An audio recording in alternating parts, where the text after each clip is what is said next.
ආසයි බයයි ජෙනිසන් එකට මෝඩයි කියලා තිබ්බනේ. ඉස්සර හිටපු කොල්ලන්ට පාරේ රැප් කියන්න පුළුවන්. රාජ්‍ය විරෝධී අරගලයක් සංවිධානය කරන්න තරම් ඒ પરම්පරාව බුද්ධිමත් නැද්ද ඉන්දියාවේ? තරුණයෝ ඔක්කොම පාරට බහිනවා. අන්තිමට ෂේක් හසීනට උන් හිටි දැන් නැතුව ප්ලේන් එකකින් ඉන්දියාවට පැනලා යන්න වෙනවා.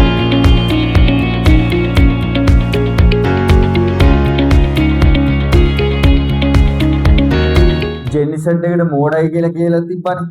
මම ඒකට මෝඩ නෑ කියන්නේ ඉදිරි ඒක මෝඩ් දැන් කියන්නේ පසුගිය પરම්පරාවල් වලට වඩා මේ අලුත් પરම්පරාව බුද්ධිමත්භාවයෙන් අඩුයි කියනවනේ.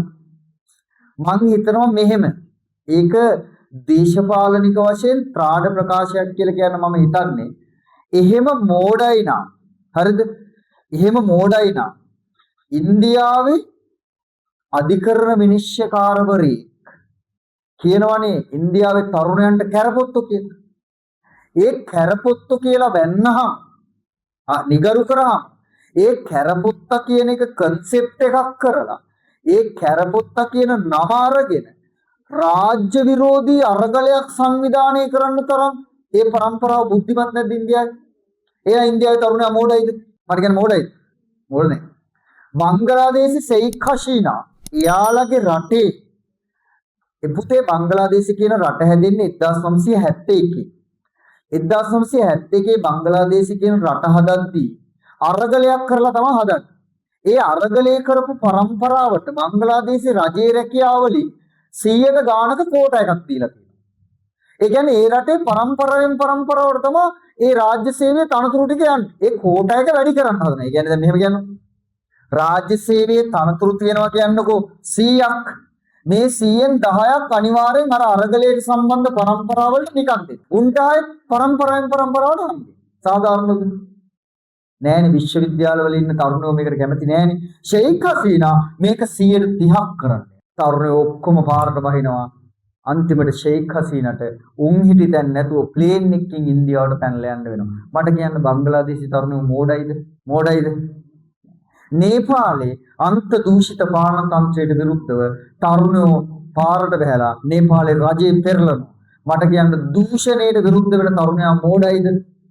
එහෙනම් කොහොමද කියන්නේ ජෙනිසන් එක මෝඩයි කියලා? ඒක සාධාරණද?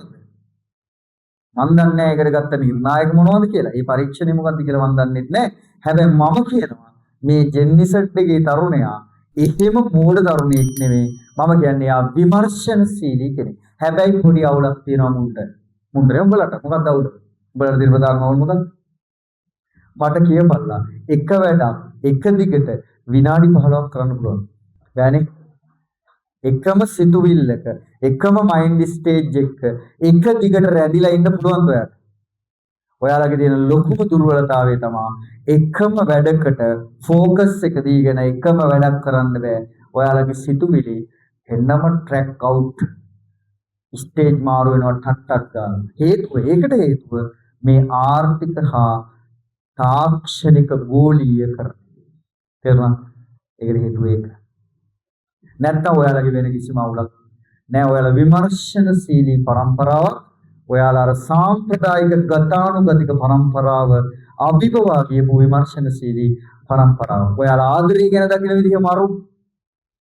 ඔයාලා ජීවත් වෙන ලයිෆ් ස්ටයිල් එක සමහර වෙලාවට මරු. ඉස්සර හිටපු කෙල්ලෙක්ට දන්සලක පොලිමකට ඇවිල්ලා ෆොටෝ ෂූට් එකක් කරන්න තරම් හැකියාවක් තිබ්බද? නෑනේ. එහෙම තමන්ගේ ආසයි ලස්සනට අඳින්න. හැබැයි එහෙම අඳින්න බයයි. සමාජෙ බණී කියලා. උඹලා දැන් උඹලට බම්බු ගහපන් මට අඳින්න ඕනේ කාන්ද අඳින්නේ නැද්ද? ඔය අඳන් ඉන්නේ. ඉස්සර හිටපු කොල්ලන්ට පාරේ රැප් කියන්න පුළුවන්. ආසයි බයයි. දැන් උන් ආසයි නකර මං කියන්නේ කොහොමද? හැබැයි නරක දේවල් කරන්න එපා. තේරුණා? එකම තැනක හිත තියාගන්න උත්සාහ කරන්න තමන්ගේ අරමුණ වෙනුවෙන්. හරි? එතකොට